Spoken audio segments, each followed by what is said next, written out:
Kita tuh harus punya satu positive thinking dulu. Mhm. Mindset yang positif pasti akan menghasilkan sesuatu yang positif. Nah. Jangan cuma manusia yang kupu-kupu, kuliah Iya, pulang benar ya. benar, Karena itu nggak akan ada benefit buat kita gitu. Mhm. Relasi nggak ada, mengasah skill buat ke Mhm. diri kita juga nggak ada gitu. Jadi nggak apa-apa banget kalau misalkan kita mampunya cuma melakukan satu hal, ya nggak apa-apa. Mhm. Lakukanlah hal satu itu gitu. Jadi jangan memaksakan teman-teman aku ngerjain 4 hal bisa kok, masa aku nggak bisa? Ya Iya, jangan benar. dibandingkan.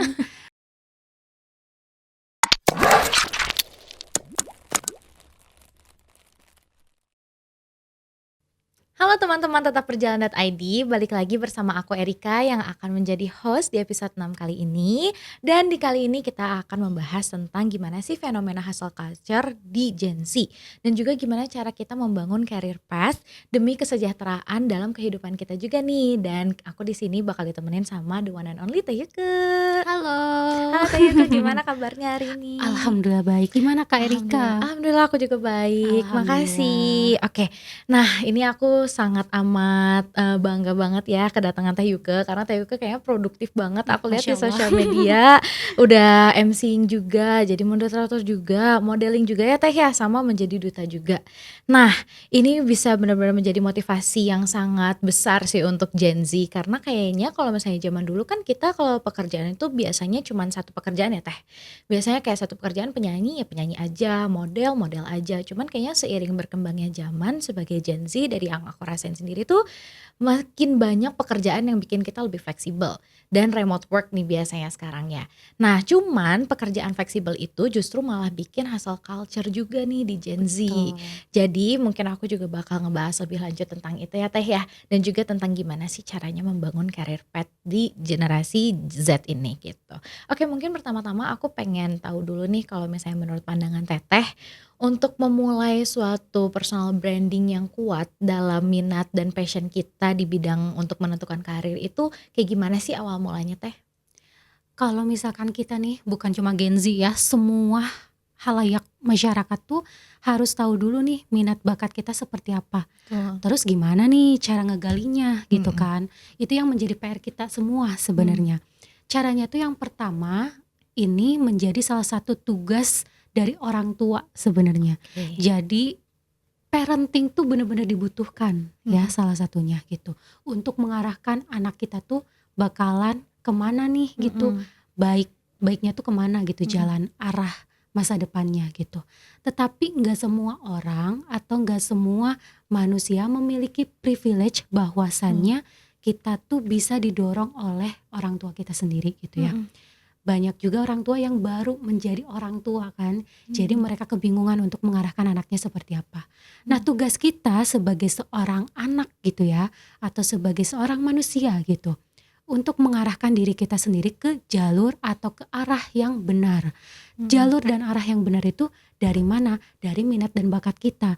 Minat dan bakat kita tuh didapat dari mana? Salah satunya bisa dengan cara berorganisasi gitu. Oke, betul. Atau misalkan kita nggak berkesempatan untuk berorganisasi, kita bisa melakukan sesuatu kegiatan-kegiatan positif. Mhm. Semisal tadi ikutan duta gitu ya, Mhm. atau misalkan kita ikutan magang gitu ya, Mhm. atau misalkan kita ikutan suatu komunitas volunteer gitu. Betul. Itu bisa banget gitu. Jadi dari kegiatan positif itu kita bisa menggali minat dan bakat kita tuh arahnya kemana, Mhm. kita Mhm. senengnya kemana gitu.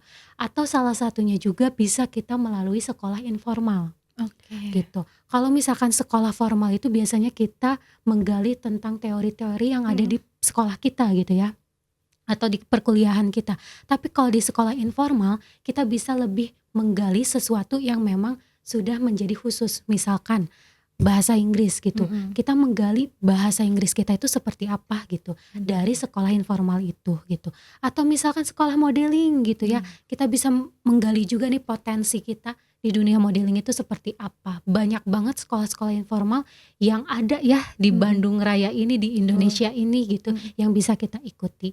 Jadi jangan pernah takut untuk kita memulai sesuatu dari kegiatan-kegiatan positif itu gitu. Oke, berarti dari kegiatan-kegiatan kecil dulu ya Teh, kayak organisasi juga penting, terus Hmm. juga nggak cuman pendidikan formal yang penting mungkin, tapi pendidikan non formal juga bisa dicoba gitu ya.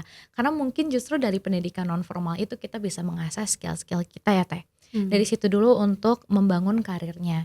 Nah, kalau misalnya Gen Z ini ya, yang aku lihat itu suka banget kalau misalnya punya banyak hobi. Jadi nggak cuma satu hobi. Misalnya di organisasi mau fokusnya di bidang public speaking, tapi ada juga yang fokusnya di bidang melukis, ada juga yang di bidang modeling. Sama mungkin seperti Teteh ya, banyak sekali profesinya. Nah, itu tuh sebenarnya nggak apa-apa nggak sih Teh kalau misalnya kita punya banyak macam profesi, terus juga kayak kita mau fokusin karirnya di mana nih sebenarnya? Mungkin bisa dari pandangan Teteh itu menurut Teteh gimana?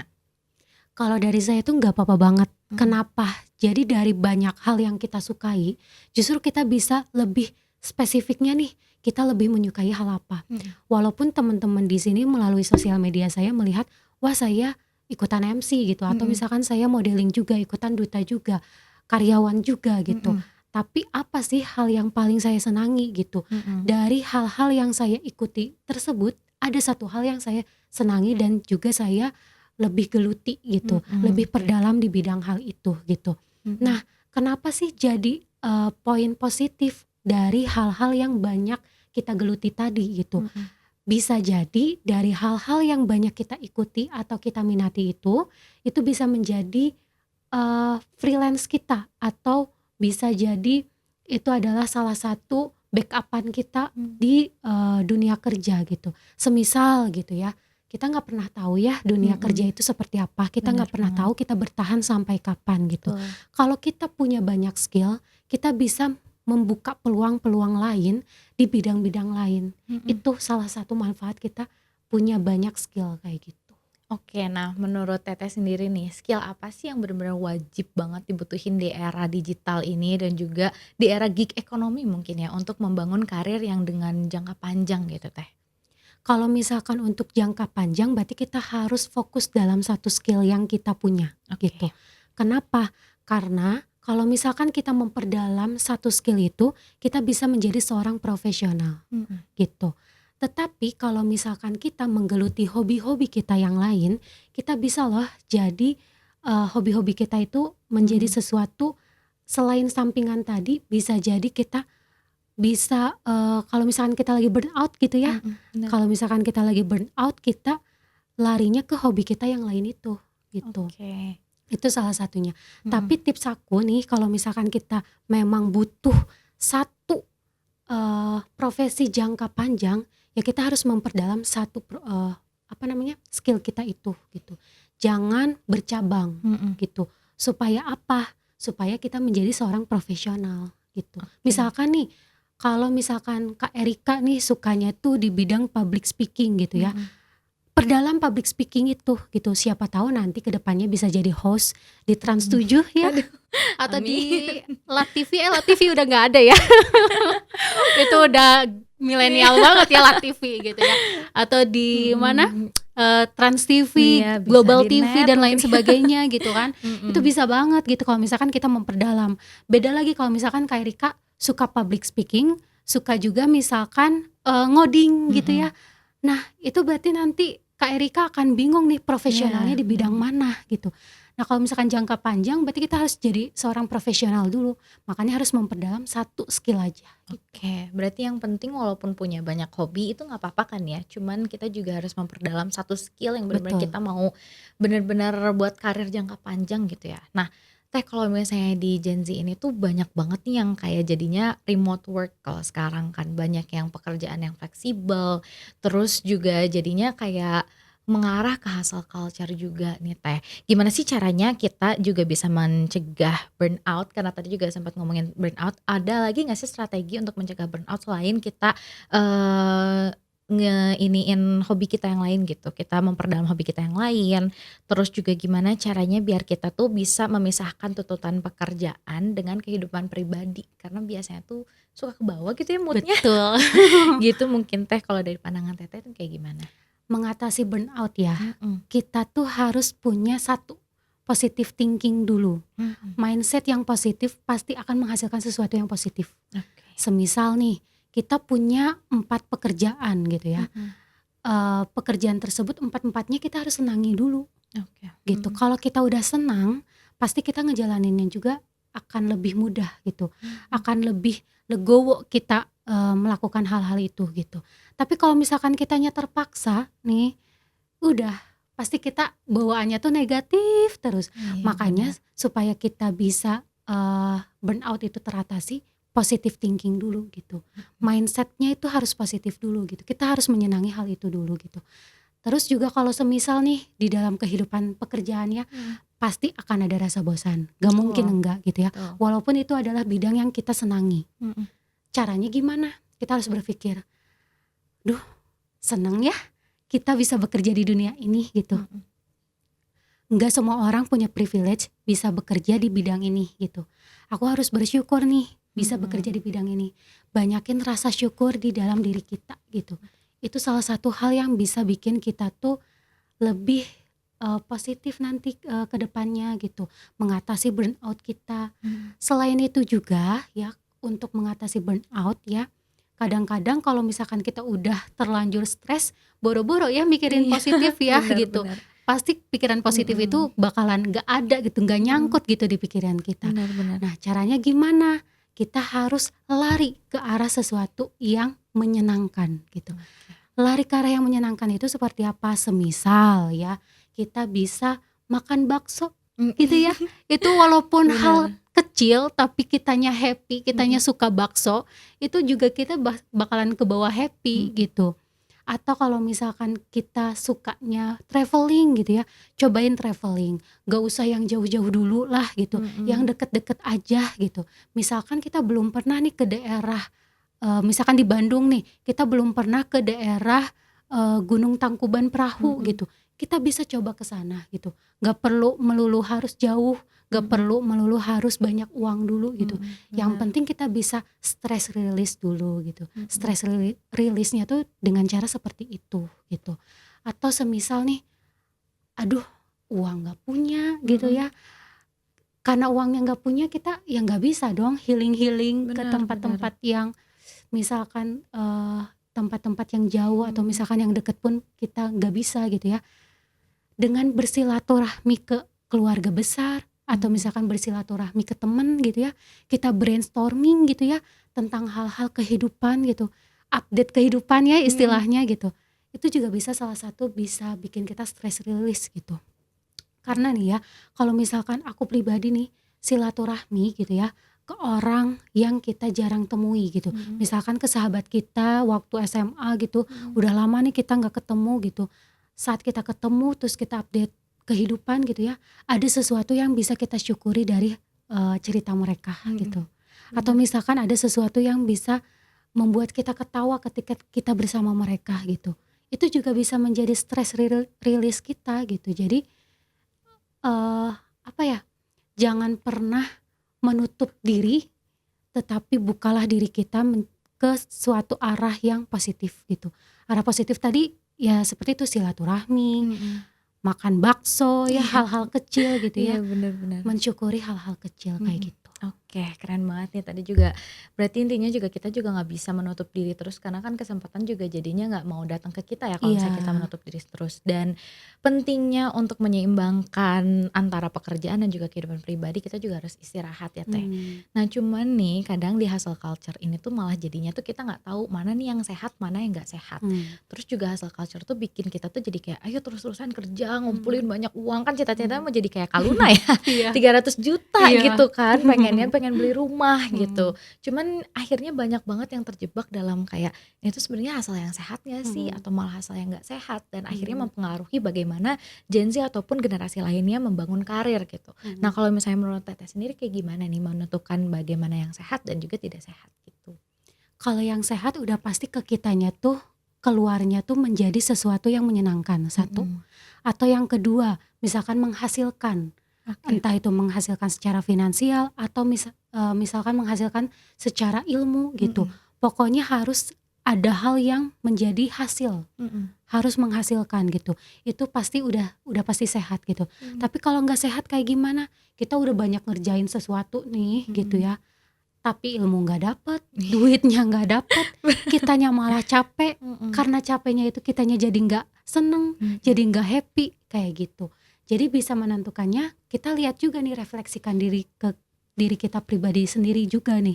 Apakah hal yang kita banyak lakukan ini menjadi sesuatu yang berdampak baik untuk diri kita, atau menghasilkan sesuatu untuk kita, atau misalkan menjadi sesuatu yang menyenangkan untuk kita, atau justru sebaliknya. Nah, kalau sebaliknya berarti kita harus melepaskan salah satu gitu. Benar-benar. Jangan egois, maksudnya jangan segala mau diambil Iya, gitu. iya, Jangan benar. segalanya mau kita lakukan. Kita tuh manusia, bukan robot yang bisa melakukan segala hal gitu. Kita juga harus mawas diri gitu. Kita nggak bisa 100% melakukan semua hal Iya, gitu. benar banget. Itu harus menjadi catatan gitu. Jadi nggak apa-apa banget kalau misalkan kita mampunya cuma melakukan satu hal, ya nggak apa-apa. Lakukanlah hal satu itu gitu. Jadi jangan memaksakan teman-teman aku ngerjain 4 hal bisa kok, masa aku nggak bisa? Ya Iya, jangan benar. dibandingkan. Makanya itu kita nggak boleh compare diri Iya, kita benar. sendiri sama orang lain gitu. Jangan compare diri kita sama Kaluna tadi gitu. Iya, Kaluna benar. berbeda gitu. Kaluna dia bisa memanage keuangannya dengan baik gitu. Memanage juga hal-hal yang dia lakukan dengan baik. Tapi kan kita bukan Kaluna, iya kan gitu. Jadi kita harus bisa merefleksikan kita nih mampunya sebagaimana gitu, seperti apa kayak gitu. Oke, keren banget. Karena tadi juga poin yang tadi ya, satu hal juga udah cukup sebenarnya gitu ya. Ini kadang penyakit middle class nih, pengen semua yang diambil padahal nggak menghasilkan juga, malah Iya, jadinya burnout sendiri gitu ya iya Teh. gitu. Nah, tantangan lain nih kalau misalnya di generasi sekarang ini kan ada AI ya. Nah, peran AI ini udah benar-benar banyak banget masuk ke kehidupan manusia. Dan malah jadinya kayak banyak juga menjadi ancaman ya. Cuman kalau misalnya menurut Teteh sendiri nih, apakah AI itu juga menjadi suatu ancaman atau justru malah menjadi peluang untuk generasi kita membangun karir gitu? Kalau menurut saya itu 50-50 gitu. Oke. Kenapa 50-50? Gimana cara kita menanggapi AI itu sendiri gitu. Apakah kita bisa bijaksana untuk menggunakan AI, atau justru kita terlalu terlena dengan menggunakan AI gitu. Kalau kita terlena menggunakan AI, artinya kita bakalan menjadi suatu bumerang yang berdampak buruk buat kita gitu ya. Karena teknologi itu semakin meningkat ya, semakin pesat gitu AI itu. Jadi makanya kita tuh harus bisa bijaksana menggunakan teknologi yang ada pada saat ini. Salah satunya AI gitu. Gunakanlah AI untuk menambah pengetahuan kita, bukan untuk mengerjakan pekerjaan kita. Jadinya kita tidak menggerus nih pekerjaan kita sama AI itu sendiri. Kenapa? Karena kalau misalkan kita digunakan AI itu untuk pekerjaan kita, otomatis kan otak kita nggak digunakan nih. Iya, benar. Otak kita nggak diasah untuk berpikir. Otomatis dampaknya apa? Kita bisa jadi gampang pelupa. Kita jadi agak lemot gitu ya. Karena jarang dipakai, karena kita udah terlalu terlena pakai AI itu sendiri gitu. Tapi AI juga bermanfaat untuk kita. Kalau misalkan kita ada sesuatu hal, ilmu pengetahuan yang kita tidak ketahui, terus kita coba cari tahu melalui AI gitu ya, kan lebih akurat ya biasanya Iya, AI benar. gitu. Tapi nggak memungkiri AI juga karena buatan manusia pasti ada human errornya gitu. Nggak 100% benar gitu. Makanya harus dikritisi juga gitu hasil-hasil yang kita cari di AI itu sendiri. Makanya kita sebagai manusia harus bijaksana gitu. Nah, karena AI ini berguna, gimana nih kita sebagai manusia bisa menjadikan AI ini sebagai peluang. Entah itu mungkin kita bisa menjadi seorang teknologi yang bisa menggunakan AI itu dengan lebih baik kah? Atau misalkan kita bisa membuat sesuatu program atau membuat suatu produk gitu ya, menggunakan AI itu sendiri. Nah, itu caranya kita untuk mencari peluang itu gitu. Jadi jangan sampai kita terlena dengan suatu teknologi yang ada gitu.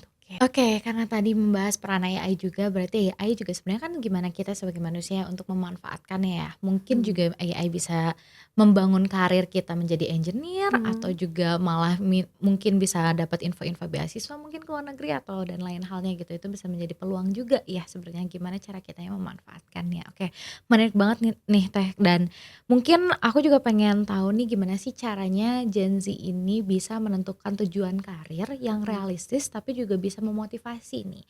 Takutnya kadang kayaknya banyak Gen Z sekarang kan kurang motivasi ya, karena ada terjadi penurunan angka motivasi juga di Gen Z dan generasi-generasi yang akan mendatang. Nah, gimana caranya kita bisa tetap, optimis, ambisius, dan juga memiliki motivasi yang besar untuk membangun karir, tapi juga tetap realistis nih Teh. Mhm, Gimana strateginya untuk membangun karir tersebut? oke. Yang pertama jangan terlena dengan sosial media. Wah, iya bener banget. Sosial media itu adalah tipu-tipu. Banyak Jadi fake-nya. iya, jadi kita kadang kala kita tuh meng-compare diri kita pengen seperti selebgram A Mmm, misalkan, iya bener. yang sebenarnya kita nggak pernah tahu nih selebgram A tuh bisa sesukses itu tuh karena kayak gimana. Mhm.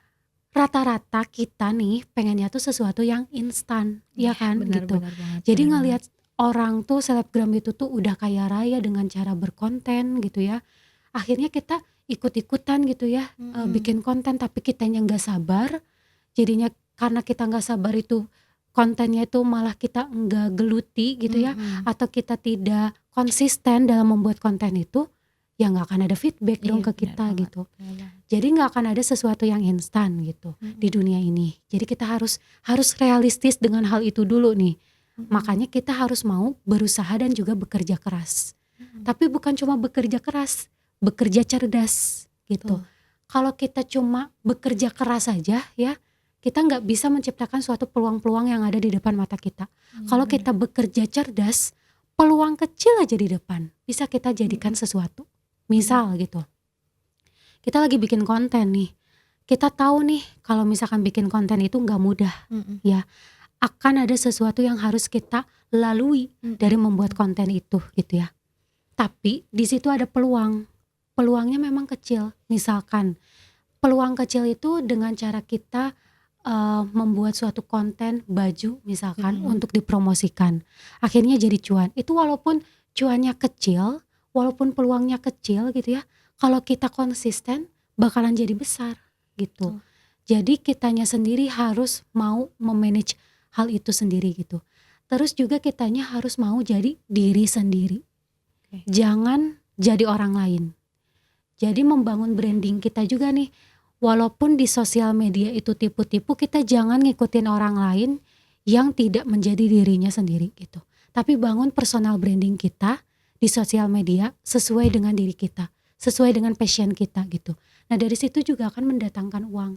Karena itu bakalan beda loh, Mhm Kak Erika. Kalau misalkan kita nih membangun personal branding di sosial media, mhm itu bukan diri kita, terus in real life kita mhm. ketemu sama orang lain gitu ya, orang lain tuh pasti bakal mikir, "Ini orang kok beda ya di Iya sosial benar. media sama di Aslinya di gitu. aslinya," gitu. Itu bakalan bakalan jadi bumerang juga nih buat Mhm kita gitu. Personal branding kita berarti gagal di situ gitu. bener. Makanya kita harus membuat personal branding kita itu harus sesuai dengan diri kita, Mhm passion kita, minat kita itu di mana gitu. Bikinlah kayak gitu. Makanya kalau misalkan kita sudah buat personal branding itu, banyak ketemu orang, banyak menyukai sesuatu hal yang positif, otomatis kita bakalan tahu nih arah jalan kita kemana gitu. Itu lagi tadi ya, kalau mhm. misalkan kita mau tahu nih jalan kita kemana, kita harus nyoba satu-satu, Iya benar. benar-benar harus satu-satu gitu. Mhm. Karena yang tadi sempet aku bilang, nggak semua orang diarahkan sama orang tuanya Iya benar gitu. banget. Nggak semua orang punya bakat yang dia itu ketahui bakatnya Mhm apa gitu. Kalau misalkan hal itu kita sudah tahu nih, bakat kita tuh di mana dan kayak seperti apa gitu. Nah itu tuh harus kita gali sendiri. Yang mana itu mhm juga nggak mudah. mhm Aku pribadi juga mengetahui bakat dan minat aku tuh aku coba semua mhm sendiri gitu. Dimulai dari aku SMP malah mhm. gitu. Nah dari SMP sampai aku sekarang gitu, menggali potensi aku, menggali minat aku seperti apa. Nah baru nih ketemu ternyata aku senangnya ini loh gitu. Iya benar Jadi banget. mumpung masih muda ya, Gen Z yang sekarang Betul. apalagi Gen Alpha nih. Iya benar banget Mumpung nih. masih muda tuh manfaatkanlah untuk menggali potensi kita itu di bidang apa, hobi kita tuh di bidang apa gitu. Kalau Mhm. masih sekolah berarti ikutan ekstrakurikuler Iya ya, benar. kalau misalkan udah kuliah berarti ikutan organisasi, tapi kalau misalkan kurang tertarik dengan organisasi, wajib untuk ikutan volunteer, magang, pokoknya aktivitas-aktivitas yang berkaitan dengan manusia lainnya gitu. Jangan cuma manusia yang kupu-kupu, kuliah pulang Iya ya. benar-benar. Karena itu nggak akan ada benefit buat kita gitu. Relasi nggak ada, mengasah skill buat ke diri kita juga nggak ada gitu. Karena itu bakalan sangat disayangkan buat kita nanti ke depannya, ketika kita bekerja nanti gitu ya. Itu nggak bakalan dilihat gitu. Orang yang cuma kuliah pulang, orang yang antisosial ya. Bedakan ya introvert sama Iya antisosial benar. ya, karena itu dua hal yang berbeda gitu. Jadi kalau misalkan kitanya antisosial, ketika kita ke dunia kerja itu bakalan kaget gitu. Makanya mulai dari sekarang wajib banget kita harus mengasah diri kita sendiri dengan banyak-banyak lah ngobrol sama banyak orang gitu. Dengan cara organisasi, volunteer, atau magang gitu. Pokoknya pilihan itu ada di kalian. Kalian lebih senangnya di mana?